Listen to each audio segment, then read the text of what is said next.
They thought I was weak. They laughed at me behind closed doors, whispered lies in public, and acted like I didn't even exist. But I didn't raise my voice. I didn't seek revenge. I stayed silent. And that was the loudest thing I ever did. Because what happened next proved that Allah sees what no one else does. And His justice, it hits harder than anything I could have ever planned. If you've ever been betrayed, if you've ever had to bite your tongue while someone stabbed you in the back, this story is for you.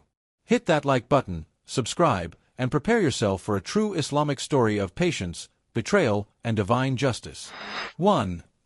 The setup. Let me take you back to a time in my life when I truly learned what it meant to put my trust in Allah. It started with a group of people I once called friends. Brothers and sisters in faith. Or so I thought. We used to sit together after Jumu'ah, laugh over cups of chai, and send each other quotes from the Quran and Hadith. They were the kind of people you'd think would lift you up in tough times. But all it took was one misunderstanding, one rumor, for the masks to fall. 2. The betrayal. It began with a whisper. Someone claimed I had said something I never said. Suddenly, eyes that once greeted me with warmth turned cold. Phones stopped ringing. Messages were left on read. The worst part, they didn't even ask me if it was true. I remember one night, sitting alone in my room, watching their WhatsApp statuses as they threw subtle shade, making inside jokes that I was no longer part of. I was being exiled without a trial. My only crime, staying silent. 3. The emotional pain.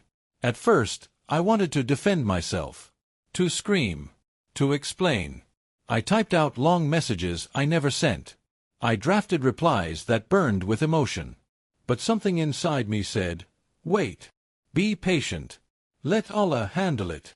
I turned to Salah. I poured my heart out in sujud. I cried quietly after tahajjud, asking Allah to return my honor. Not with vengeance, but with truth. 4. The waiting game. Weeks passed. They mocked me. They spread more lies. Some even went so far as to say I was a hypocrite, playing religious while being two-faced.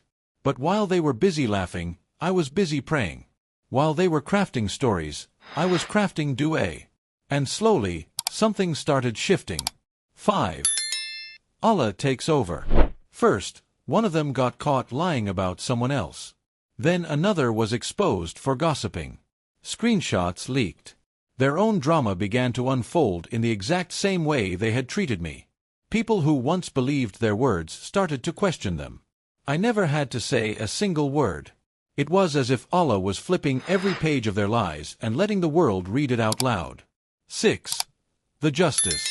The same people who ridiculed me began calling me, messaging me. Some pretended like nothing happened. Others tried to apologize.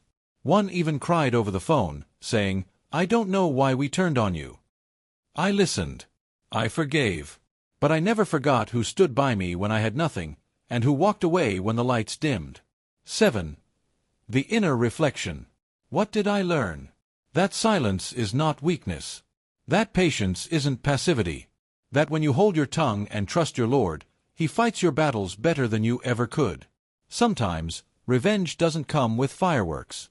Sometimes it comes in the form of truth rising like the sun, slowly, steadily, and unmistakably bright. 8. The closure. To this day, I walk past some of those people and smile. Not out of pride, but peace. Because I know who handled my case. And He never makes a mistake. Let them underestimate your silence. Let them mock your patience. Just remember this: Allah's Wi-Fi never disconnects. He sees everything. In HD. One day, I was sitting at a gathering where many of them were present. And one of the same people who once mocked me publicly said, you know, I misjudged someone here. And I want to say sorry. He didn't say my name. But his eyes met mine. And in that silence, I felt the loudest apology. I nodded. That was enough for me. Allah had done what I couldn't. And He did it better. Life will test you. People will betray you. But never think your silence is pointless. Allah is always watching. And when He moves perfectly. If this story touched you, Hit that like button and let me know in the comments what part hit you the hardest. And if you've ever seen karma, or divine justice, play out in real life, share it below. Don't forget to subscribe for more powerful Islamic stories like this one.